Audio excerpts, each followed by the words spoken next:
going Were on, you girl? slashed in the off Broadway production of Lion King? Lion Queen.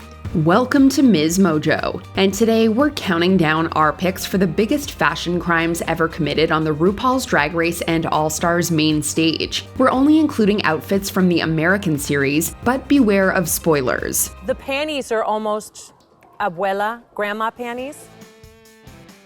Number 30, Bob the Drag Queen's robot realness. I didn't have enough time to finish this Transformer outfit, so I do my backup plan. I'm like a Tron robot-inspired character. Here's a runway look we can't ignore. Bob the Drag Queen heard roller girl realness, and she thought it was time to break out the Amazon robot costume and slap on some roller skates. That she won the week's challenge anyway is a testament to how great a performer she is, because this look should have been an instant boot. Maybe it was strategic. I cannot in good faith stand by this look, but I can say I wouldn't change anything. If there's one thing that was more distracting than the outfit, it was her roller skating skills. Since then, Bob has embraced the awfulness of the look. In fact, she's been terrorizing us with it ever since. Dorothy, why did I waste my time putting on What? this?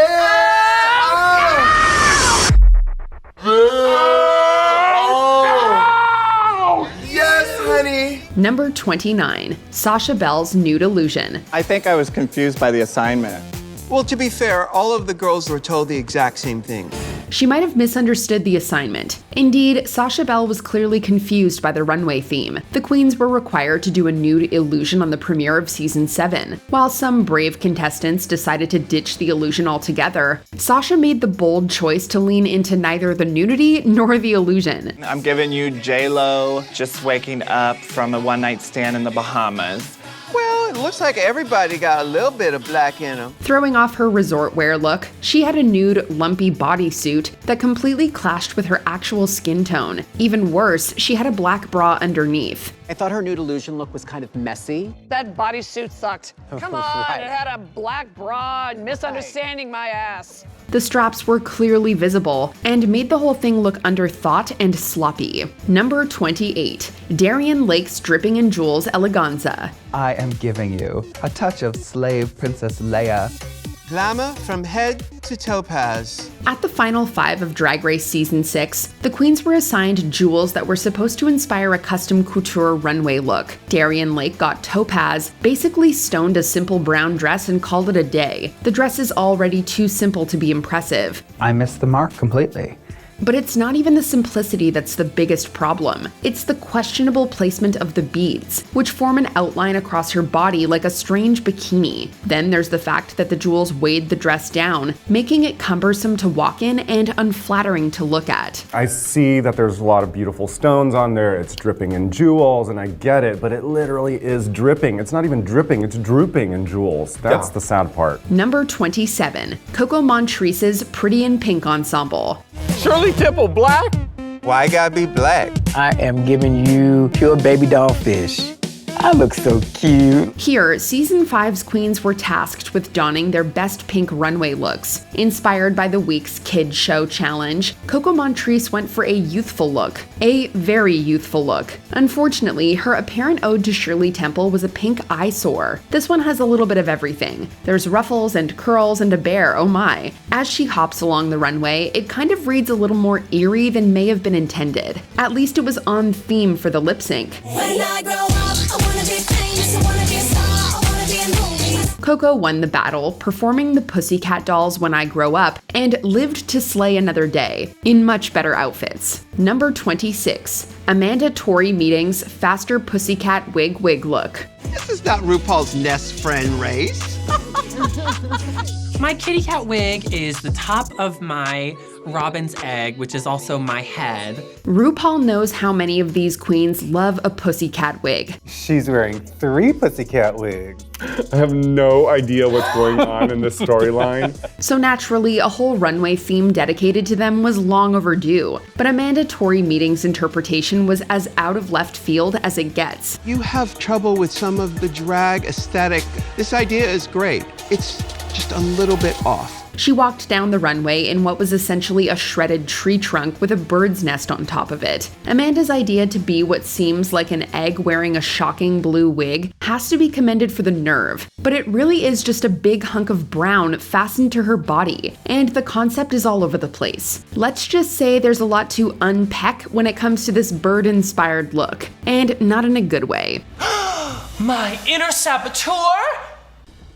G'day, mate. It's me, your inner saboteur. I've been messing with your mind, babes. Number 25. Maddie Morphosis Glamazon Primetime Look. We just made our entrance into the square dance. I'm wearing this beautiful gown made out of aprons with little scrunchy accoutrements. Before she was winning over fans as a host of Give It To Me Straight, Maddie Morphosis was a drag race anomaly. As the show's first straight cisgender man to compete, there was a noted skepticism toward her. Is your pussy on fire?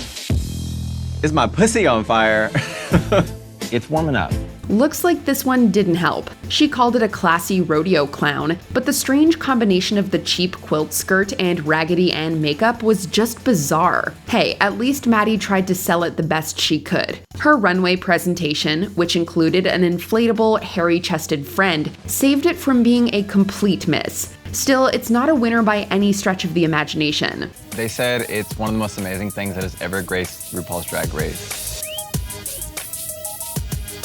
And then I woke up. Number 24. Selena S. Titties Metallica Runway. I'm a girl from the street, so obviously my medal was gonna be street signs. I am walking down this runway like the only street lamp on the block. It'd be easy to overlook a few mediocre looks on such a large cast, but season 15's Selena S. Titties managed to stop traffic with her metallic eleganza. A shimmering silver bodysuit with street signs dangling from chains is certainly an interesting idea. In practice, it's just a mess of shiny ideas. Wish that the light wasn't trying to escape. For a runway piece, it doesn't exactly move with any grace or style. The outfit didn't land her in the bottom that week, although that probably had more to do with her good performance in the acting challenge. Of course, this ensemble would later go on to win the dreaded Golden Boot Award for Worst Look of the Season. I finally won something on Drag Race! Number 23. Ginger Minj's Redemption Realness. Ooh, Intergalactica. Tonight, I'm the queen.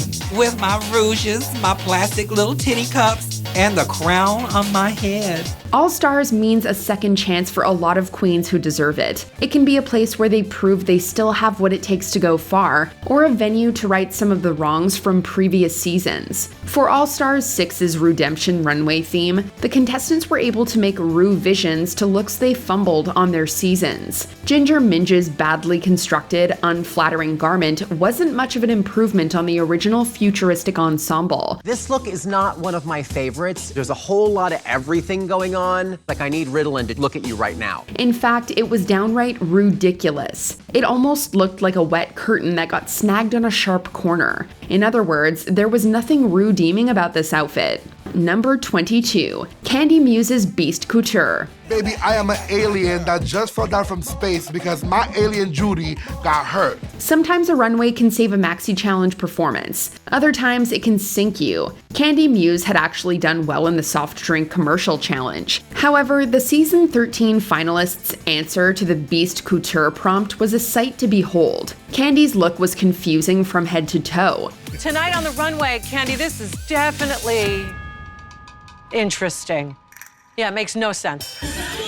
From the strategically placed plush attachments to the evil blow-up twin trailing across the floor, this was a full-on neon green latex nightmare on 4 legs. Yet it still fell short construction and concept-wise. What is hanging off of her? Yeah, it's not even plushy. She looks like 2 blow-up dolls wearing fuzzy bikinis. Kind of like the opposite of plushy, isn't it? The decision to employ a demonic inflatable was certainly a big swing. Was it a good choice? Probably not. Was it memorable? Absolutely. Number 21. Jade Jolie's wig look. I'm featuring my arms.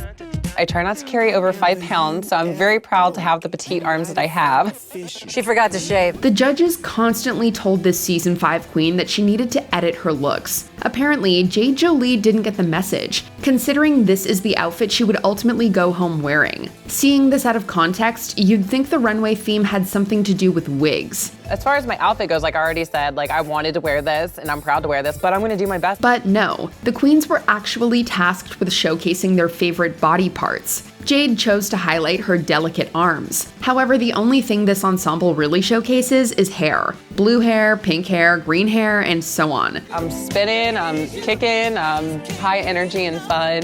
I'm just laying everything on the table. Everywhere you look, there's hair. Less would have certainly been more. Number 20, Laganja Estrange's Black and White. Laganja Estranja was one of season 6's biggest and boldest personalities. Oh, y'all wanted a twist, eh? Come on, season 6, let's get sick me! Yeah! And she reflected this in her weird and wild wardrobe choices. For episode 7, the runway theme was pretty simple, black and white. You can't go wrong with that, right? Well, take a look at what Laganja chose to wear. I am serving a lizard called Laganja. Mama, y'all can't take it. There were a lot of ideas here, none of which look like they should go together. From the weird black mohawk, to the spotted silver lips, to the see-through pants with black underwear. Also, pants and a train?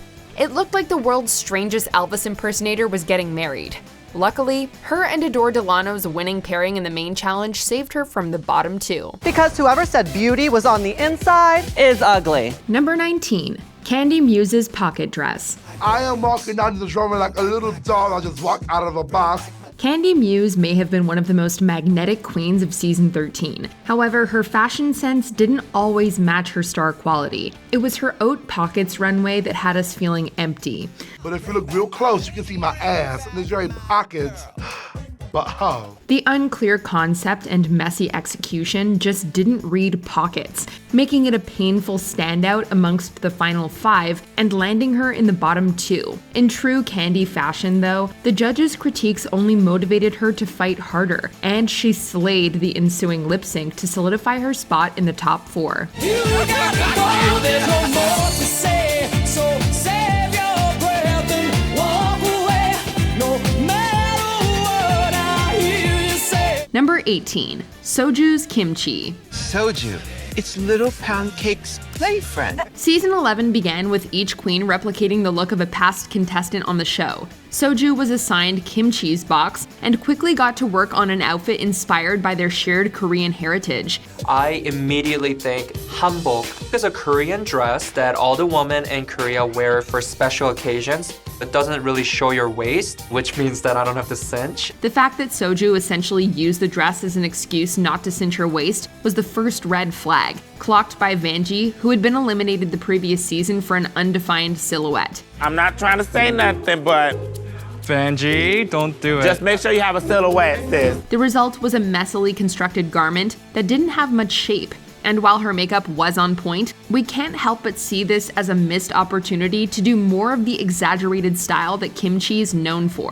Number 17, Nina Bonina Brown's Club Kid.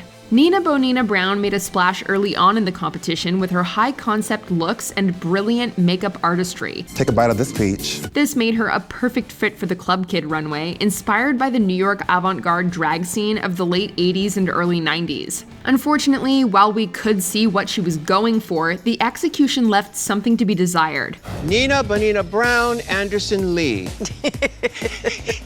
Your aorta is showing. Nina served fierce face, but the unfinished makeup on her chest really broke the illusion, especially when compared to a few more of the fully formed ideas on the runway.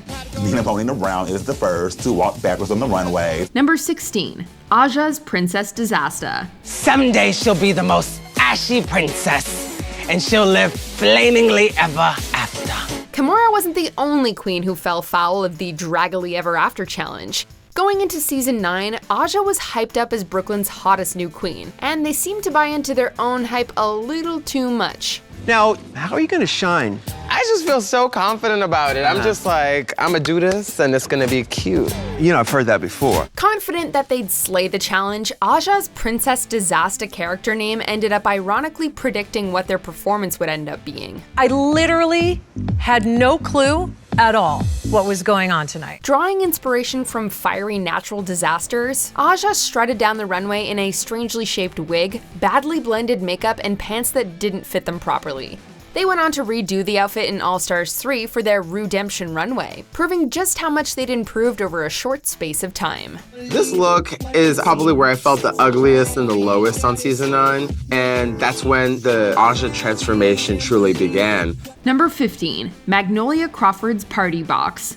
Before Monique Hart's iconic brown cow stunning look, I saw it and I was like, oh, brown cow, stunning. Magnolia Crawford walked the season 6 runway in a less than stunning bovine print dress. It was created from party supplies given to her as part of the 2-part season premiere sewing theme.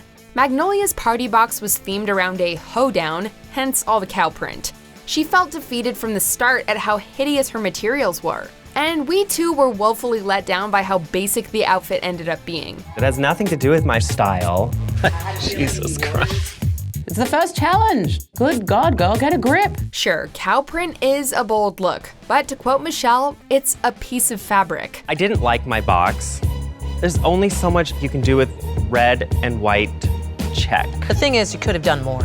I've got a goddamn bow on my ass. Magnolia didn't help her case either by being very short with the judges when they critiqued her lack of effort. I get this angry vibe from you. Okay. Number 14, Alexis Michelle's roast of Michelle Visage. We normally save the best for last, but in this case, we had to settle for Alexis Michelle. We wish that we could say Alexis Michelle's outfit made up for her terrible jokes during the roast of Michelle Visage, but we can't. We were as confused as the judges as to why She-Hulk stepped onto the runway for the Season 9 comedy challenge. Michelle, Michelle, Michelle. In honor of your big night, I wore your favorite color, girl. Alexis quickly explained that she was wearing Michelle's least favorite color. And you know what they say about jokes you have to explain. My question the whole entire time is, why is she green? Well, Tamar, have you ever watched the show? We've seen body paint on Drag Race queens before. But when you commit to full body paint, you have to commit to the full body. Otherwise, it just looks sloppy. The color also clashed with her dress, which was a completely different shade. It was a long way to go Yeah. for a one-word joke. Michelle doesn't like green, so I painted my body, except for my feet.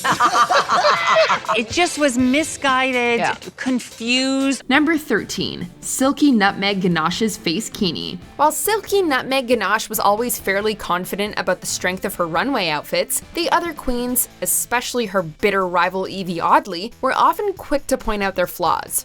Usually, her impeccable makeup, Sharpie eyebrows and all, Need a permanent marker? No, bitch. Is that what you use? That's what I use. were enough to salvage her less polished presentations. But in the case of her face kini look, Silky had nothing to fall back on. Why ain't I putting on makeup? I don't need to do nothing but a lip today. Oh, okay. In fact, she didn't even bother to put any makeup on under the mask. While her cockroach— You're a roach, correct? A fly. A fly with no wings is a roach. fly idea was an interesting take on the theme, the delivery of it was very flimsy, particularly compared to Ben de la Creme's incredible insect realness from season 6. I'm just buzzing down the runway, feeling the fantasy. Number 12, Shangela's Christmas Eleganza. When Shangela returned for season 3, she was determined to not let the first episode's traditional sewing challenge defeat her like it did in season 2. But once again, it very nearly did. Rather than have their materials for this Christmas-themed runway challenge handed to them, the queens had to source and buy their own from a thrift store. Shangela decided that a round white lampshade could make an interesting snowball-shaped skirt. She wasn't wrong, but her seamstress skills failed her yet again, with the outfit falling apart as she walked the runway, and her wig making it look like she'd been electrocuted while trying to plug in the Christmas tree lights. The execution is poor.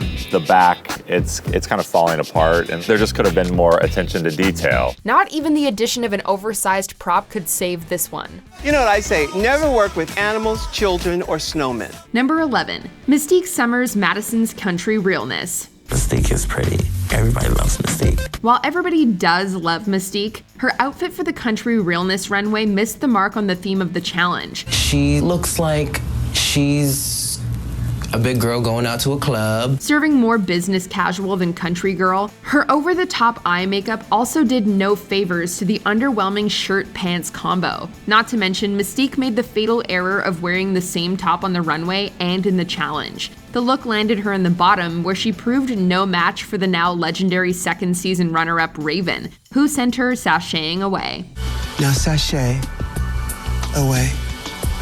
Number 10, Cynthia Lee Fontaine's Roller Girl. Cynthia Lee Fontaine. She's a little bit country. This Barbara Mandrell on wheels. Cynthia Lee Fontaine may have the shortest run of any Miss Congeniality winner, but sadly, this outfit simply did not match the fierceness of her charming personality. A confusing mashup of an elegant top with a country-inspired bottom half and hat resulted in an ill-fitting mess. An admirable but ultimately unsuccessful attempt to try something new by the Queen of Cuckoo. In the end, it was a bit of an assault on the eyes. Though Cynthia lip-synced for her life, she was no match for Robbie Turner's rollerblading skills, which ultimately sent her packing. Keep spreading your cuckoo. Now, sashay away. Hopefully she was able to take solace in the golden trophy the fans later awarded her. Number 9, Honey Mahogany's Bedsheet Caftan. Only 2 times in the history of the series has a lip sync resulted in a double elimination, and one half of the very first can be attributed to Honey Mahogany's third and final loose-fitting caftan to be torn apart by the judges. What is with you and the caftan collection? Why don't we get to see your figure? Though the previous attempts were elegant enough to keep her out of the bottom, the third strike more resembled a sparkly bedsheet tied together with a belt than an actual outfit. I'm sending you both home. Coupled with an equally gaudy wig, there's no one point of focus, so the only option is to take the entire jumble in one unsavory gulp. At least she was able to prove her range come finale time. I have a little something I'd like to show you. Oh, okay.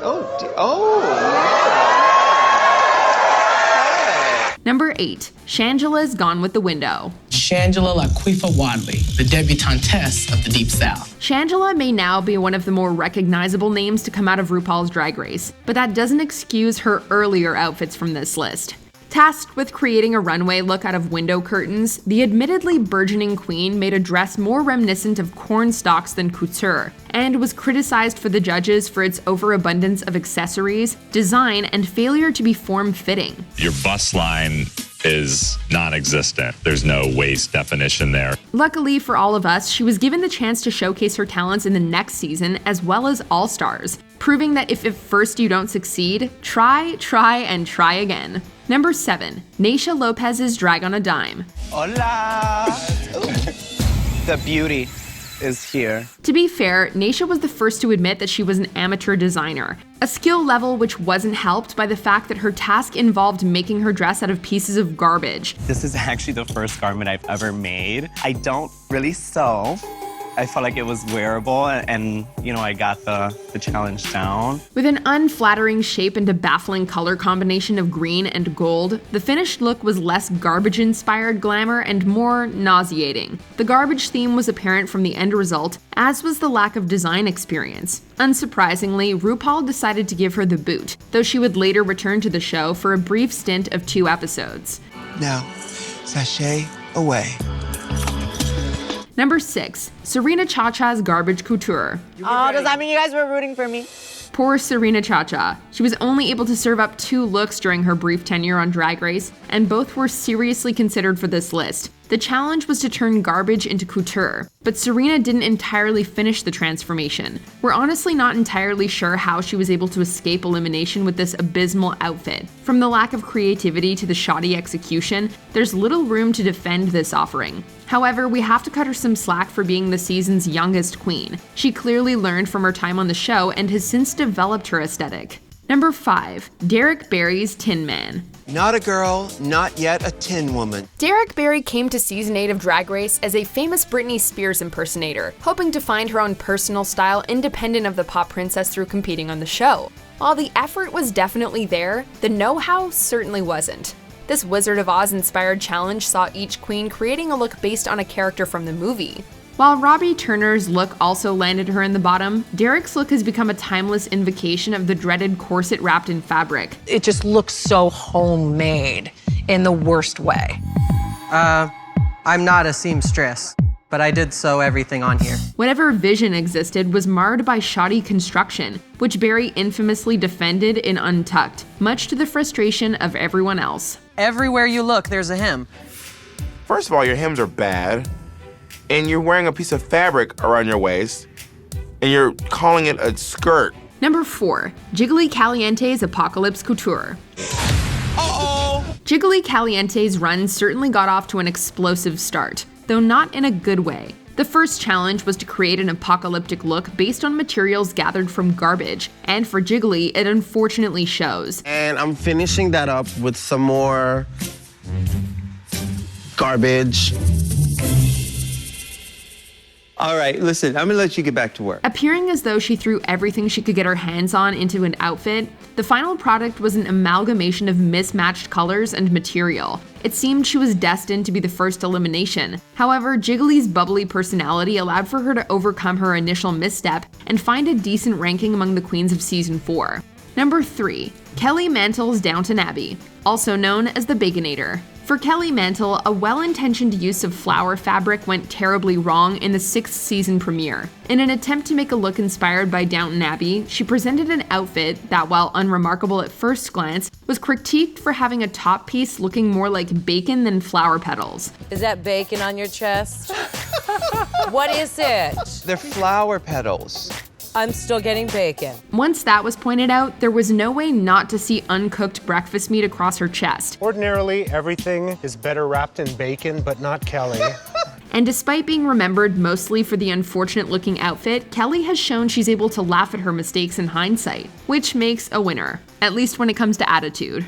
You know what surprised me the most was that the judges weren't hungry for my bacon. I mean, what, is everyone a vegan nowadays in LA? Number 2, Kennedy Davenport's Death Becomes Her. LaGuardia, Newark, Kennedy, Davenport. Kennedy Fried Chicken. Kennedy Davenport was very lucky that her team managed to not be on the bottom the week she chose to wear this number. She took to the runway, the theme of which was Death Becomes Her, in a bizarre orange jumpsuit adorned with feathers and what looks like coagulated blood. After a night of hooking, I got attacked and thrown in the fire and crystallized. In Untucked, she explained that the story behind it is that a pimp gutted a hooker and burned her alive, but instead of dying, she crystallized. They say a joke is no good if it has to be explained, and here apparently the same could be said for a high concept outfit. After a long night of hooking, Trey didn't like the session, so he had gutted me. Okay. And set me on fire. Oh, I see. But you know, I didn't die. Okay. I had crystallized. Oh. And now I'm a glamazon bitch ready for the runway. Before we continue, be sure to subscribe to our channel and ring the bell to get notified about our latest videos. You have the option to be notified for occasional videos or all of them. If you're on your phone, make sure you go into your settings and switch on notifications. Number 1, Lala Ree's Bag Ball. Lala Ree. She got this at Saks. By the time season 13 rolled around, the queens had no excuse for not knowing how to sew. That didn't stop the charismatic Lala Ree from enlisting the help of hot glue and Jesus for this challenge though, as her lack of familiarity with sewing machines resulted in an instantly iconic look for all the wrong reasons. Lord, girl, can you please help me out? The idea was to attach brightly colored bags onto a corset to create a dress. However, as time ran down and the bags ran out, Lala was forced to walk the runway in this, outfit, I guess you could call it. I added the purse on my head because I want them to focus on like the head up when they kind of look past the construction of the actual outfit. Credit where it's due, she sold the garment and served the lip sync. But this look will go down as a shining example of what not to do in a design challenge. It's what they call a bag lady. Which of these fashions were hot garbage? Let us know in the comments.